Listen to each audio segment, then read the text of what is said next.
আসসালামু আলাইকুম। সবাই কেমন আছেন? আমার প্রিয় আপুরা, আন্টিরা, সোনামণিরা, আশা করছি বেশ ভালো আছেন, সুস্থ আছেন। আমিও আলহামদুলিল্লাহ মোটামুটি ভালো আছি। তো আজকে দেখেন সকাল সকাল ফিওরাকে দিয়ে ভিডিওটা শুরু করছি। তো আজকে সকালে উঠে আমি বেলকনি থাইটা খুলে দিয়েছি। খুলে দেওয়ার সাথে সাথে ফিওরা এসে এখানে বসে আছে। তো এটা কিন্তু ফিওরার নিত্য দিনের একটা রুটিন বলতে পারেন। তো আসলে ফিওরা ইদানিং খুবই দুষ্টুমি করা শিখে গিয়েছে। কি বলবো, ফিওরাকে ভদ্র বলতে বলতে ফিওরা ইদানিং খুব বেশি অভদ্র হয়ে গিয়েছে। তো ভিডিও শুরুতেই ফিওরাকে নিয়ে কিছু কমপ্লেন আপনাদের সাথে শেয়ার করি। গত 2 দিন আগে আমার খুবই পছন্দের একজন প্রিয় আপু, কম বেশি সবাই চিনেন, হানিমধু আইডি থেকে বিথি আপুর দেয়া একটা ফ্লাওয়ার ভাস আর শিশিরের দেয়া একটা শোপিস আমার ছোট্ট যে সাদা ক্যাবিনেটটা ওটার উপরে ছিল, ওটা সাজানো অবস্থায় ছিল। তো ওটার উপরে লাফ দিয়ে সে ওটা ভেঙে ফেলেছে। যাই হোক, কি আর বলবো, সব সময় কিন্তু সে খুবই ভদ্র মতো থাকে, কিন্তু কি যে হয়েছে, আসলে ও আমার নর্মালের যে ফ্রিজের উপর উঠে ইদানিং বসে থাকে। তো ওখান থেকে নামতে গিয়ে আসলে ও বুঝিনি হয়তো, সত্যি যদিও বিড়াল, ওভাবে করে ঠিক বলতে পারবো না যে ও কখনোই কোনো দুষ্টামি করবে না। তবে ও আমার বাসায় আসা থেকে শুরু করে এ পর্যন্ত আর কি একটা জিনিসও কিন্তু ভাঙেনি, শুধুমাত্র একটা মধু উঠানোর যে কাঠি ওটা ভেঙে ফেলেছিল। আর এই যে দেখেন, এবার একদম দুটো ভালো ভালো যে একদম পছন্দের জিনিস বলতে পারেন, আসলে ভালোবাসার মানুষগুলো দেয়া জিনিস দুটোই একসাথে ভেঙে ফেলেছে। তো এটা আবার আমার খুব পছন্দের একজন মানুষের কাছে ভিডিও করে শেয়ার করলাম যে দেখো কি অবস্থা করেছে। তো যাই হোক, কি আর করা, যেহেতু ভেঙে ফেলেছে কিছু করার নাই। তো ওর নামে কমপ্লেন করতে করতে দেখেন এখন চলে এসেছি কিচেনে এসে এখানে আমি হরলিক্স গুলিয়ে নিচ্ছি 2 গ্লাস। তো এখানে অঙ্কুরের জন্য আর তামিমের জন্য। তো তামিমকে আমি গতকাল ডক্টরের কাছে নিয়ে গিয়েছিলাম। তো ডক্টর বলেছে ওকে দুধ আর হরলিক্স দিতে। আমি যদিও আমার বাচ্চাদের অনেক দিন হরলিক্স দিই না, তবে ডক্টর বলেছে একটু দুধের সাথে হরলিক্স দিলে ভালো হবে, যেহেতু ওর প্রেশারটা যথেষ্ট পরিমাণে লো আছে। তো গত ভিডিওটা যখন আপনাদের সাথে শেয়ার করেছিলাম তখন আমি ওর ডেঙ্গুর কথাটা বলতে ভুলে গিয়েছি। আসলে ভিডিওতে যে জিনিসটা হয় ভয়েস ওভার দিতে দিতে আমরা অনেক সময় দেখাচ্ছে খেয়াল করি না যে কি বলছি কি না বলছি বা কোনটা আসলে বললে ভালো হয়। তো দেওয়ার পরবর্তীতে আপুদের কমেন্ট পেয়ে বা মেসেজ পেয়ে বুঝি। যাই হোক, আসলে গত ভিডিওতে আমি আপনাদের সাথে শেয়ার করেছিলাম যে ওর প্রচণ্ড জ্বর ছিল। তো আসলে ওর কিন্তু ডেঙ্গু হয়েছিল, আমার বিজনেস ভিডিওগুলোতে আমি শেয়ার করেছিলাম। তো ডেঙ্গুটা হওয়ার পরে যে জিনিসটা তামিমের হয়েছে যে ওর প্রেশার কিন্তু সব সময় লো থাকছে। এজন্য ডক্টর বলেছে ওকে খুব বেশি পরিমাণে খাওয়াতে আর লিকুইড টাইপসের জিনিসগুলো বেশি দিতে। তো আসলে ডেঙ্গু হলে যে জিনিসটা দেখলাম, আসলে এটার একটাই চিকিৎসা, সেটা হচ্ছে প্রচুর পরিমাণে লিকুইড খাবার খাওয়াতে হবে। আর যদি বাচ্চারা বা বড় মানুষ কেউ খেতে নাও চায় তবুও ওদের খাওয়াতে হবে। তো ওর বাবা আবার বলছিল যে আসলে কথাটা কে কীভাবে নিবে আমি জানি না, তবে আমি যেটা আমার বাচ্চার অসুখ হলে বুঝলাম, আমাকে বলল যে আসলে ডেঙ্গুটা হচ্ছে বড় লোকদের অসুখ। সত্যি কথা, হয়তো আল্লাহ আমাকে সামর্থ্য দিয়েছে, এই জন্য হয়তো আমি কম বেশি আমার বাচ্চাকে খাওয়াতে পারছি না। তবে অনেকেরই কিন্তু এরকম সামর্থ্য সবসময় থাকে না, কারো হয়তো অনেক বেশি থাকে, কারো একটু কম থাকে। তো ডেঙ্গু হলে যে জিনিসটা হয় যে প্রচুর পরিমাণে ডাব খাওয়াতে হয়, ফ্রুটস খাওয়াতে হয়, লিকুইড টাইপসের জিনিসগুলো খাওয়াতে হয়। আর এগুলো বর্তমানে বাজারে প্রচণ্ড পরিমাণে দাম, আসলে কি বলবো। আর প্রচুর পরিমাণে মালটা খাওয়ালে কিন্তু এটাও নাকি ভালো। তো আমার বাচ্চাকে আমি এই জিনিসগুলো খুব বেশি খেয়াল করেছি।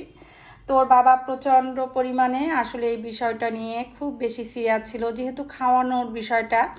তোর বাবা বলছে যদি বাচ্চা খায় তাহলে তো এমনিতেও ভালো হবে, আবার দেখা যাচ্ছে অসুখটাও ভালো হয়ে যাবে। তো এখানে দেখেন অনেকগুলো ফল নিয়ে এসেছে। তো ওর বাবা নিয়ে এসেছে আর আমার ভাইয়া আসছিল, আমার ভাইয়াও বেশ কিছু ফল নিয়ে এসেছিল। আসলে আমার ভাইয়া যে আসবে জানিও না, আমার ভাইয়া এত পরিমাণে বিজি থাকে, হঠাৎ করে দেখছি যে ভাইয়া আসছে। তো ভাইয়াও অনেকগুলো ফল নিয়ে আসছিল। তো সব কিছু মিলিয়ে বাসায় এত পরিমাণে ফল জমে গিয়েছে। তো এই ফলগুলো না ব্যাগের মধ্যে রেখে দিয়েছিলাম, একদমই সময় পাচ্ছিলাম না যে আমি তামিমের থেকে যে একটু আলাদা সময় করে এই কাজগুলো করব। আর যেহেতু টাটকা ফল, তো আসলে গত কাল থেকেই কিন্তু ফলগুলো এরকমই ছিল, যার জন্য আর কি আমি এগুলো যেগুলো আগের ফল সেগুলো কিছুটা বাইরে রেখে ওকে তাড়াতাড়ি খাইয়ে দিব। আর আমার বাসায় যেহেতু আমার তামিম আছে, মুবিন আছে, অঙ্কুর আছে, আমি কিন্তু যখনই এই খাবারগুলো রেডি করি আমি তামিম, মুবিন আর অঙ্কুরের তিনজনের একসাথে রেডি করে দিই, যেন তিনজনারই শরীরটা বেশ ভালো থাকে। আর আমাদের ননদের ছেলে আসছে, তো কম বেশি তো সবাই জানেন অঙ্কুর বাবাটা, তো বাবাটারও কিন্তু জ্বর এসেছিল, যার জন্য ওকেও একটু এক্সট্রা করে খেয়াল করা লাগছে। তো এখানে বেশি করে আমি ফলগুলো একটু পানিতে ভিজিয়ে রেখেছিলাম ভিনেগার দিয়ে, তো প্রায় আধা ঘন্টা মতো ভিজিয়ে রেখেছিলাম। অন্যান্য কাজগুলো আমি অফ ক্যামেরাতে করে এই ফাঁকে সবগুলো ফল রেডি করে নিচ্ছি। তো এই যে দেখতে পাচ্ছেন ফ্রিজ অর্গানাইজারটা, অনেক দিন পরে কিন্তু আমি এই ফ্রিজ অর্গানাইজারটা ইউজ করছি, বলতে পারেন যে এটাই প্রথম। তো আমি ভাবছিলাম যে এটা কিভাবে ইউজ করব। আমার ইচ্ছা ছিল যখন আমি এই অর্গানাইজারটা নিয়ে এসেছিলাম তখন তরমুজের সিজন ছিল, তো তরমুজগুলো যদি একটু ফ্রিজে কেটে রাখা যায়, হালকা একটু ঠান্ডা হয়, পরবর্তীতে খেতে কিন্তু অনেক বেশি ভালো লাগে। তো দুঃখের বিষয় আমার সময়ও হয়নি, আর আমাকে যে কেউ বলবে যে এটা নাকি নিয়ে আসছো এই কাজে, সেই মানুষটাও কিন্তু আমাকে বলেনি। তো এটা নিয়ে ওর বাবাকে একদিন বলছিলাম, কেনার সময় কত যুদ্ধ করি তোমার সাথে এটা কিনে দাও, কিন্তু সেই জিনিসটা যখন ব্যবহার করি বা করি না, যখন একটু লেট করি তখন তো বলো না। তো ওর বাবা বলে কেনাও শেষ হয়ে গিয়েছে, কাজও শেষ। তো বুঝতেই পারছেন আসলে আমরা মেয়ে মানুষরা এরকমই, কিনতে যতটা পছন্দ করি ব্যবহার করা অনেক সময় দেখাচ্ছে হয়ও না। তো আমার অনেক প্রিয় প্রিয় আপুরা আমাকে বলেন, তো আমার ভোলা থেকে একজন মিতু নামে একজন ছোট বোন ভিডিও দেখে, তো আজকে ওর সাথে কথা হচ্ছিল, তো আবার আমাকে বলছিল যে দীপাপু আমার না একটা ক্যাবিনেট আছে, তবু আর একটা ক্যাবিনেট বানাতে হবে, তোমার থেকে যে অনেকগুলো জিনিস নিই। তো এটা শুনে না আমি খুব হাসছিলাম, আর বলছিলাম আমিও এরকম কত জিনিস যেভাবে উঠিয়ে রাখি। তো আসলে আমাদের মেয়েদের একটাই জিনিস, সেটা হচ্ছে শখের জিনিস, সংসারের জিনিস কিভাবে কিনবো, কেনার পরে অনেক সময় দেখাচ্ছে ওই জিনিসগুলো কিন্তু কোনো প্রয়োজনই হয় না। তো যাই হোক, এই যে এখানে আমি কিছু জুসও ফ্রিজে রেখে দিচ্ছি। তো এই জুসগুলো আসলে বেশ কয়েকদিনই ভাবছি যে আমি একটু বেশি করে কিনে রেখে দিব। তো এই জুসগুলো ওর মামা কিছু নিয়ে এসেছে আর ওর বাবাও কিছু জুস নিয়ে এসেছিল। তো আমার বাচ্চারা কিন্তু এই জুসটা, বিশেষ করে বাইরের এই জুসগুলো বেশ পছন্দ করে। তো তামিম যেহেতু এবার অনেকটা অসুস্থ, আসলে একটা জিনিস যে বিষয়টা দেখলাম যে তামিম নিজে থেকে এবার এত সুস্থ হওয়ার চেষ্টা করছে, যেটা ওর লাইফেও কখনো করেনি। হাজার অসুস্থ হলেও ওকে বোঝালে ও কখনোই বুঝতো না, খেতে চেত না। তো এবার কিন্তু মাশাল্লাহ আমার ছেলেটা সত্যি নিজে থেকে অনেকটা সাহস করেছে। তো আমার একজন আপু, শিল্পী আপু, উত্তরাতে থাকে, আমার ভিডিওগুলো দেখে, তো আপু অনেক বড় করে মেসেজ দিয়েছে যে আপু কখনো তামিমকে মনোবল হারাতে বলবা না। তো আসলে আপু থ্যাংক ইউ। আসলে আপুর সাথে আমার ওভাবে করে ঠিক মতো যে আমি একটু আপুর মেসেজে রিপ্লাই দিব সেটাও দিতে পারিনি। তবে সত্যি আমার অনেক প্রিয় প্রিয় আপুরা আমাকে ইনবক্সে যোগাযোগ করেছে যে আপু আসলে বাবাটা যে অসুস্থ সেটা জানতাম না। আমার মিরপুর থেকে একজন আপু ভিডিও দেখে, নাম ছাবদা। তো বিশেষ করে যখন থেকে আমি বিজনেস শুরু করেছি তখন থেকে এত পরিমাণে আপুদের সাথে যোগাযোগ হয়েছে কি বলবো। এরকম অনেক আপুরা আছে যারা আমার থেকে প্রোডাক্ট নেন, প্রোডাক্টের বাইরেও কিন্তু সেই আপুগুলোর সাথে আমার মাঝে মাঝে ইনবক্সে কথা হয়, খোঁজ খবর নেওয়া হয়। তো এরকম অনেকগুলো ভালোবাসার আপুরা পেয়েছি, এত বেশি দোয়া করেছে। আর লিপি আপু, বিথি আপু, এদের কথা কি বলবো। তো গতকাল আমার একটা ভিডিওতে, সম্ভবত গত ভিডিওটাতে, মারিয়া আপু বেশ সুন্দর করে একটা কমেন্ট করছে, বলছে আপু আমি জানতাম না তামিম অসুস্থ। তো অনেক আপুদের মধ্যে একটা জিনিস দেখলাম যে আমার তামিম যে অসুস্থ তারা জানতে পারেনি, এজন্য মন খারাপ করছে। তো সত্যি সমস্ত আপুদেরকে বলছি একদম মন খারাপ করবেন না, আসলে আমি ওইভাবে কাউকেই জানাইনি। আর এই যে আপনাদের সাথে ভিডিওটা এখন শেয়ার করছি, অলরেডি কিন্তু আমার মুবিন বেশটা অসুস্থ। তো যেদিনের ভিডিওটা আপনাদের সাথে শেয়ার করছি এই দিনেও কিন্তু মুবিন বেশ সুস্থ ছিল। তো গত পরশু দিন থেকে শুরু করে রাত সম্ভবত 11টা কি 11:30টার দিক থেকে মুবিনের প্রচণ্ড পরিমাণে জ্বর আসছিল, 104.5। তো আজকে যখন আপনাদের সাথে ভয়েস ওভার করছি তখন আলহামদুলিল্লাহ আগের থেকে আমার বাবাটা ভালো আছে। তো কি বলবো, আসলে ছোট বাচ্চারা না বুঝেও না যে অসুখ হলে পরে আমার কতটা কষ্ট হবে। যখন আমার তামিমের জ্বর এসেছে তখন মুবিন অনেকবার বলেছে যে আম্মু ভাইয়াকে কত আদর করছে, কত টেক কেয়ার করছে। আমার যদি আল্লাহ জ্বর দিত তাহলে আম্মু আমাকে এরকম সময় দিত। তো আসলে কি বলবো, আমার বাচ্চা দুটো অসুস্থ হওয়ার পরে একটা জিনিস বুঝেছি যে আমি আসলে বিজনেস করতে গিয়ে আমার বাচ্চাদের থেকে একটু দূরেই সরে গিয়েছি। আসলে এটা হয়তো উপর আল্লাহর অশেষ রহমত, তা না হলে হয়তো আমি আমার বাচ্চাদেরকে এতটা সময় এই কয়টা দিন দিতে পারতাম না। তো সত্যি এখন যতই কাজ করি না কেন আমার ইচ্ছা যে আমি আমার বাচ্চাদেরকে একটু সময় দিব। আমার বাচ্চারা অনেক বেশি ঘরোয়া, ওরা খুব বেশি আমাকে মিস করে। যাই হোক, কি আর বলবো, তো দোয়া করবেন সবাই আমার বাচ্চাদের জন্য। তো আমি কিচেনের সমস্ত ফলগুলো সুন্দর মতো করে গুছিয়ে ফ্রিজে রেখে দিয়েছি, কিছু বাইরে রেখেছি। আর এই যে দুধ যে দেখতে পেলেন, এই দুধ কিন্তু বেশ কিছু আমার মা পাঠিয়েছে আমার তামিমের জন্য। তো আসলে আমার মা ছাড়া আমার গ্রামের বাড়ি থেকে তেমন দেওয়ার মতো কেউই নাই, যেহেতু শ্বশুর শাশুড়ি বেঁচে নাই। শ্বশুর যতদিন ছিলেন ততদিন অনেক সময় শাকসবজি বা বাড়ির কোনো কিছু দিতেন। তো আসলে শ্বশুরও চলে গিয়েছে, শ্বশুর শাশুড়ি না থাকলে যে জিনিসটা হয় যে আপনার শ্বশুর বাড়ি বলতে তেমন কোনো কিছুই থাকে না। তবে আমার একটা খুবই আদরের ননদিনী আছে, আমার লাবণী আপু। তো লাবণী আপু চেষ্টা করে যে আমার জন্য এটা সেটা দেওয়ার জন্য। তবে এবারও কিন্তু আমার ননদের ছেলেটা যখন আসছে, গরুর মাংস, খাসির মাংস এগুলো পাঠিয়েছে। তো আল্লাহর কাছে দোয়া করি যে আমার শ্বশুর বাড়ির একদম শেষ অবলম্বনটুকু যেন ভালো থাকে, সুস্থ থাকে। তো এটাই আর কি। আর একজন মানুষ আছে যিনি আসলে আমাদের মাথার উপর ছায়া হয়ে আছে, সেটা হচ্ছে আমার একজন চাচা শ্বশুর। তো আমার চাচি আম্মা কিন্তু আমার বাসায় এসেছে আমার তামিম অসুস্থর কথা শুনে। তো মাঝে মাঝে একটা জিনিসই বুঝি যে আসলে এই দুনিয়াতে আপনের থেকে পররা কিন্তু অনেক ভালো। আপনি যাদের কাছে আশা করবেন তারা দেখবেন যে আপনার কোনো কিছুই মনের মতো হবে না, কিন্তু যাদের থেকে আশা করবেন না বা তাদের দায়িত্ব না, তারাও আপনাদেরকে নিয়ে এত ভালো কিছু করবে যে সত্যি তাদের জন্য মন থেকে দোয়া। তো আপনারা সবাই আমার চাচি আম্মা আর কাকুর জন্য দোয়া করবেন, ওনারা যতদিন বেঁচে আছে অন্তত আমার শ্বশুর বাড়ির যে একটা ফিল সেটা আমার মধ্যে আছে। তো যাই হোক, অনেক কথা শেয়ার করলাম, প্লিজ কেউ কিছু মনে করবেন না। আর এই যে দেখেন, আপনাদের সবার পছন্দের ডিমের ঝুড়িটা আমি আপনাদের সাথে শেয়ার করেছিলাম গত 2 দিন আগে।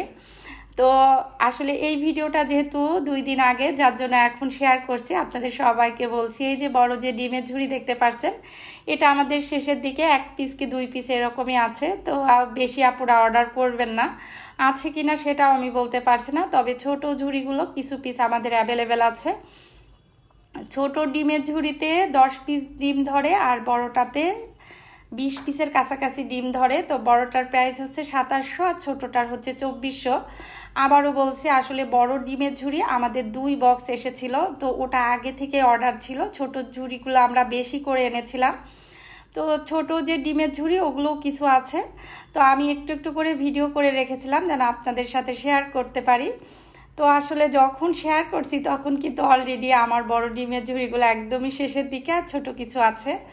তো আমি এই ডিমের ঝুড়িগুলো কিন্তু বাসায় এনেছিলাম, এটা বলতে পারেন যে একটা ভালো লাগা থেকে। যে কার্টুনটা আপনারা খোলা দেখলেন, এরকম 4 কার্টুন ডিমের ঝুড়ি এসেছিল। তো আলহামদুলিল্লাহ আপনারা অনেক বেশি পছন্দ করেছেন।